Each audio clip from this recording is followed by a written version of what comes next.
मत्ती अध्याय 10। सो यीशु ने अपने 12 शिष्यों को पास बुलाकर उन्हें दुष्ट आत्माओं को बाहर निकालने और हर तरह के रोगों और संतापों को दूर करने की शक्ति प्रदान की। उन 12 प्रेरितों के नाम ये हैं।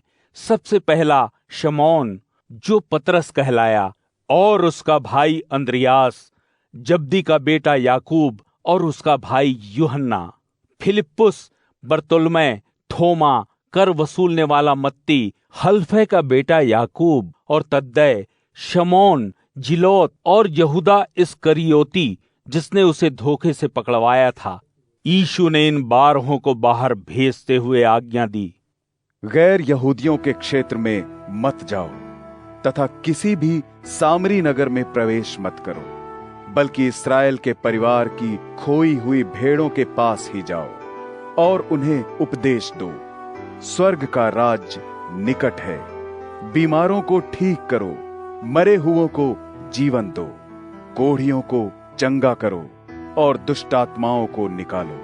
तुमने बिना कुछ दिए प्रभु की आशीष और शक्तियां पाई हैं, इसलिए उन्हें दूसरों को बिना कुछ लिए मुक्त भाव से बांटो। अपने पटुके में सोना, चांदी या तांबा मत रखो। यात्रा के लिए कोई झोला तक मत लो। कोई फालतू कुर्ता, चप्पल और छड़ी मत रखो, क्योंकि मजदूर का उसके खाने पर अधिकार है। तुम लोग जब कभी किसी नगर या गांव में जाओ तो पता करो कि वहां विश्वास योग्य कौन है, फिर तब तक वहीं ठहरे रहो जब तक वहां से चल न दो। जब तुम किसी घर बार में जाओ तो परिवार के लोगों का सत्कार करते हुए कहो, तुम्हें शांति मिले। यदि घर बार के लोग योग्य होंगे तो तुम्हारा आशीर्वाद उनके साथ साथ रहेगा, और यदि वे इस योग्य न होंगे तो तुम्हारा आशीर्वाद तुम्हारे पास वापस आ जाएगा। यदि कोई तुम्हारा स्वागत न करे या तुम्हारी बात न सुने तो उस घर या उस नगर को छोड़ दो और अपने पांव में लगी वहां की धूल वहीं झाड़ दो। मैं तुमसे सत्य कहता हूं कि जब न्याय होगा उस दिन उस नगर की स्थिति से सदोम और अमोरा नगरों की स्थिति कहीं अच्छी होगी। सावधान, मैं तुम्हें ऐसे ही बाहर भेज रहा हूं जैसे भेड़ों को भेड़ियों के बीच में भेजा जाए। सो सांपों की तरह चतुर और कबूतरों के समान भोले बनो। लोगों से सावधान रहना, क्योंकि वे तुम्हें बंदी बनाकर यहूदी पंचायतों को सौंप देंगे और वे तुम्हें अपने आराधनालयों में कोड़ों से पिटवाएंगे। तुम्हें शासकों और राजाओं के सामने पेश किया जाएगा, क्योंकि तुम मेरे अनुयायी हो। तुम्हें अवसर दिया जाएगा कि तुम उनकी और गैर यहूदियों को मेरे बारे में गवाही दो। जब वे तुम्हें पकड़ें तो चिंता मत करना कि तुम्हें क्या कहना है और कैसे कहना है, क्योंकि उस समय तुम्हें बता दिया जाएगा कि तुम्हें क्या बोलना है। याद रखो, बोलने वाले तुम नहीं हो, बल्कि तुम्हारे परम पिता की आत्मा तुम्हारे भीतर बोलेगी। भाई अपने भाइयों को पकड़वाकर मरवा डालेंगे, माता पिता अपने बच्चों को पकड़वाएंगे और बच्चे अपने माँ बाप के विरुद्ध हो जाएंगे। वे उन्हें मरवा डालेंगे। मेरे नाम के कारण लोग तुमसे घृणा करेंगे, किंतु जो अंत तक टिका रहेगा उसी का उद्धार होगा। वे जब तुम्हें एक नगर में सताएं तो तुम दूसरे में भाग जाना। मैं तुमसे सत्य कहता हूं कि इससे पहले कि तुम इस्राएल के सभी नगरों का चक्कर पूरा करो, मनुष्य का पुत्र दोबारा आ जाएगा। शिष्य अपने गुरु से बड़ा नहीं होता और न ही कोई दास अपने स्वामी से बड़ा होता है।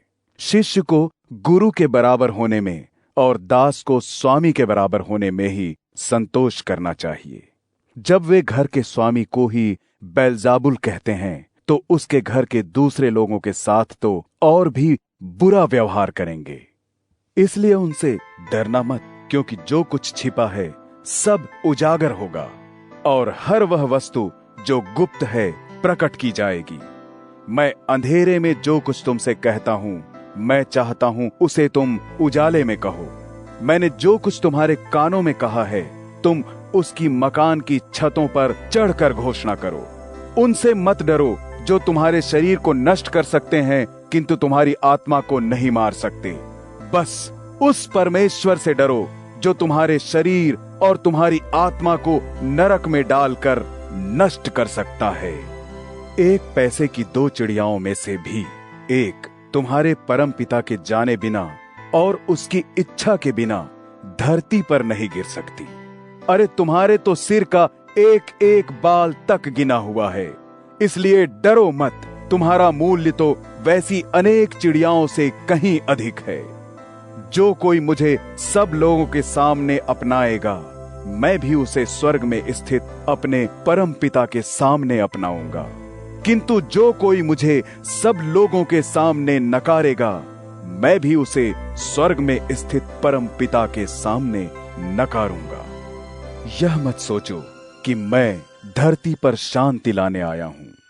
शांति नहीं, बल्कि मैं तलवार का आवाहन करने आया हूं। मैं यह करने आया हूं, पुत्र पिता के विरोध में, पुत्री मां के विरोध में, बहू सास के विरोध में होंगे। मनुष्य के शत्रु उसके अपने घर के ही लोग होंगे। जो अपने माता पिता को मुझसे अधिक प्रेम करता है, वह मेरा होने के योग्य नहीं है। जो अपने बेटे बेटी को मुझसे ज्यादा प्यार करता है, वह मेरा होने के योग्य नहीं है। वह जो यातनाओं का अपना क्रूस स्वयं उठाकर मेरे पीछे नहीं हो लेता, मेरा होने के योग्य नहीं है। वह जो अपनी जान बचाने की चेष्टा करता है, अपने प्राण खो देगा, किंतु जो मेरे लिए अपनी जान देगा, वह जीवन पाएगा। जो तुम्हें अपनाता है, वह मुझे अपनाता है, और जो मुझे अपनाता है, वह उस परमेश्वर को अपनाता है जिसने मुझे भेजा है। जो किसी नबी को इसलिए अपनाता है कि वह नबी है, उसे वही प्रतिफल मिलेगा जो कि नबी को मिलता है। और यदि तुम किसी भले आदमी का इसलिए स्वागत करते हो कि वह भला आदमी है, उसे सचमुच वही प्रतिफल मिलेगा जो किसी भले आदमी को मिलना चाहिए।